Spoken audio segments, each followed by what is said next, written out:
Hello दोस्तों, मैं मनोज कुमार। आज हम कक्षा 9 के विज्ञान में चैप्टर गुरुत्वाकर्षण में पढ़ेंगे मुक्त पतन। मुक्त पतन का मतलब फ्री फॉल। ये क्या होता है, आज हम इस घटना को यहाँ पर बहुत ही सरल तरीके से समझने का प्रयास करेंगे। आइए देखा जाए।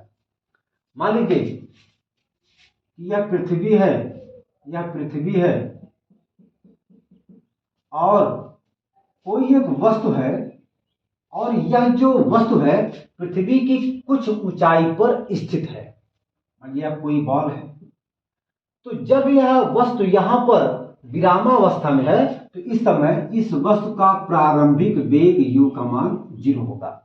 जैसे ही वस्तु यहां से हम लोग छोड़ेंगे, मान लीजिए कि हमने कोई वस्तु लिया है, बॉल लिया है, जब हम इस बॉल को यहां से छोड़ते हैं, यह जिस समय यह बॉल यहां पर रुका हुआ है तो उस समय इस बॉल का जो प्रारंभिक वेग है वो 0 होगा।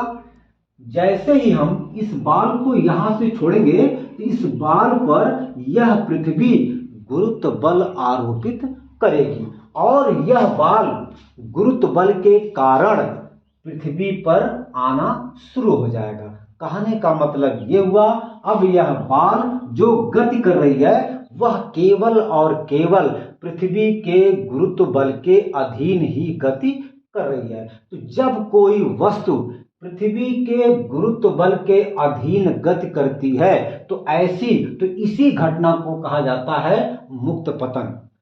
जब कोई वस्तु पृथ्वी के गुरुत्व बल के अधीन, गुरुत्व बल के कारण जब मोशन करती है, जब गति करती है, तो वस्तु के इसी मोशन को या वस्तु के इसी घटना को मुक्त पतन मतलब फ्री फॉल कहा जाता है। ठीक है ना। तो इसी को हम लोग कहते हैं क्या, मुक्त पतन। आप एक बार फिर यहां से समझिए। मान लीजिए कि यह मेरे पास कोई एक बॉल है और हमने इस बॉल को जो है पृथ्वी की कुछ ऊंचाई पर इसको हम ले करके यहाँ पर रोके हैं। ठीक है ना। कहने का मतलब ये हुआ कि इस समय यह जो बॉल है यह विरामावस्था में रुका हुआ है। अगर यह विरामावस्था में है तो इस समय इस बॉल का जो प्रारंभिक वेग है, जो u का मान होगा, वह 0 होगा। जैसे ही हम इस बॉल को यहां से छोड़ेंगे तो यह बॉल पृथ्वी की सतह पर गिरना प्रारंभ हो जाएगा। ऐसा क्यों, मैंने आपको बताया था कि प्रत्येक वस्तु पर पृथ्वी एक गुरुत्व बल आरोपित करती है, जिसके कारण प्रत्येक वस्तु उस पृथ्वी की तरफ, ठीक है, चली आती है, मतलब आकर्षित हो जाती है, मतलब पृथ्वी पर आना शुरू हो जाता है। कहने का मतलब ये हुआ कि जैसे हमने इस बॉल को यहां से छोड़ा है तो अब इस बॉल पर यह पृथ्वी गुरुत्व बल आरोपित करना शुरू कर देगा, जिसके कारण यह बॉल पृथ्वी की तरफ आना या पृथ्वी की तरफ गति करना स्टार्ट कर देता है। तो इसी घटना को कहा जाता है मुक्त पतन। ठीक है ना। मतलब क्या हुआ कि यहाँ पर ये गुरुत्व बल का लगना प्रारंभ हो जाता है। अच्छा, एक चीज और, जब बॉल यहां से चलना शुरू किया तो प्रारंभ में इस बॉल का प्रारंभिक वेग क्या था, 0। क्यों? क्योंकि प्रारंभ में यह बॉल जो है विरामावस्था में था। क्यों? क्योंकि हमने जो है बॉल को लेकर के यहां पर हमने उसको रोका था। जब रोका था तो उस समय बॉल का प्रारंभिक वेग 0। जैसे ही हमने उस बॉल को छोड़ा, अब इस बॉल का वेग लगातार बढ़ता चला जा रहा है। तो इसका मतलब यह हुआ कि अब इस बॉल का जो अंतिम वेग होगा वह 0 नहीं होगा, वह 0 से बहुत ज्यादा होगा। कहने का मतलब ये हुआ इस बॉल के, इस गेंद के वेग में परिवर्तन हो रहा है। और परिवर्तन होने में मतलब क्या हुआ कि जब बॉल ए बिंदु से चला और बिंदु बी पर आ गया, बिंदु बी पर आ गया गुरुत्व बल के कारण, तो बॉल को बिंदु ए से बिंदु बी तक आने में कुछ न कुछ समय लगा होगा। यानी कि कहने का मतलब ये हुआ कि जब बॉल में, जब गेंद में ठीक है, जब गेंद में वेग परिवर्तन हो रहा है तो साथ ही साथ उस गेंद के समय में भी परिवर्तन हो रहा है। तो हम लोग जानते हैं कि वेग परिवर्तन की दर को त्वरण कहते हैं। वेग परिवर्तन की दर को त्वरण कहते हैं, और इस समय जो त्वरण इस बाल में उत्पन्न होगा उसे हम लोग कहेंगे गुरुत्वीय त्वरण। ठीक है ना?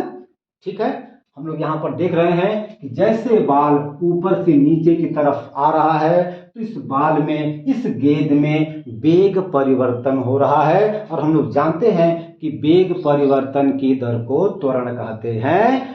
तो इस समय इस बाल में, इस गेंद में जो त्वरण उत्पन्न होगा उसे हम लोग कहेंगे गुरुत्वीय त्वरण। क्यों? क्योंकि इस बाल में जो त्वरण उत्पन्न हो रहा है वह गुरुत्व बल के कारण उत्पन्न हो रहा है, इसीलिए हम लोग इस त्वरण को कहेंगे गुरुत्वीय त्वरण। ओके ओके, अच्छा, तो आप पहले इसको नोट करिए, फिर हम चलते हैं। तो यहां हम लोग लिख सकते हैं, जब गेंद विरामावस्था में थी तो उस समय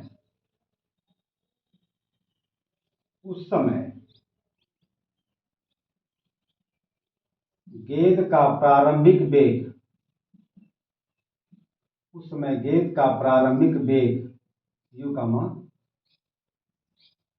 0 था। जैसे ही हमने गेंद को छोड़ दिया तो गेंद पृथ्वी की तरफ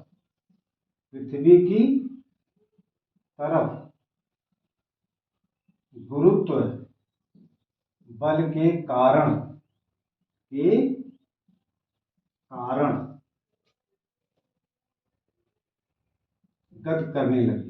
गति करने लगी, जिससे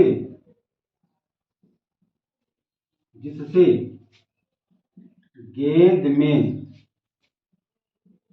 वेग परिवर्तन होने लगा। वेग परिवर्तन होने के कारण गेंद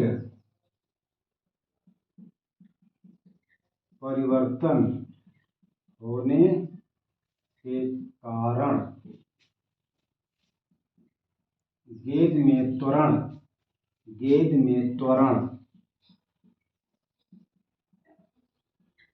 उत्पन्न हो गया।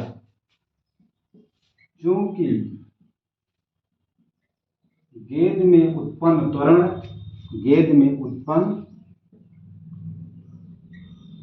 त्वरण गुरुत्वीय बल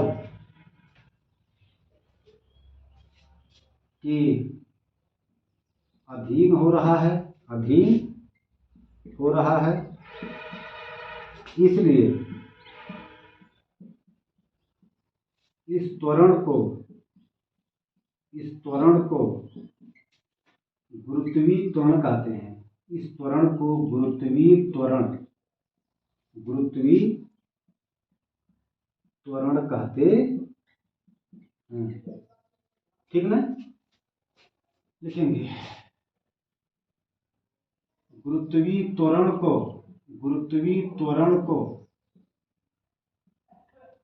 स्मॉल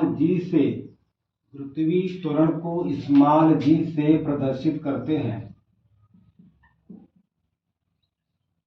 गुरुत्वीय त्वरण को स्मॉल g से प्रदर्शित करते हैं, लिखते हैं, शो करते हैं, प्रदर्शित करते हैं। देखिए, स्मॉल g का मान अलग अलग स्थानों पर अलग अलग होता है, पृथ्वी के अलग अलग स्थानों पर अलग अलग होता है ना। ठीक है ना, तो हम लोग इसको यहाँ पर लिख सकते हैं। और वैसे स्मॉल जी का मान 9.8 मीटर प्रति सेकंड स्क्वायर होता है। ठीक बेटा, अब आप इसको बढ़िया से नोट करिए, फिर आगे चलते हैं। ठीक है, तो आज हम अपनी वीडियो को यहीं पर अंत करते हैं। अब हम अगले वीडियो में जो भी टॉपिक होगा उसको हम लोग देखेंगे, पढ़ेंगे, समझेंगे। ओके, धन्यवाद।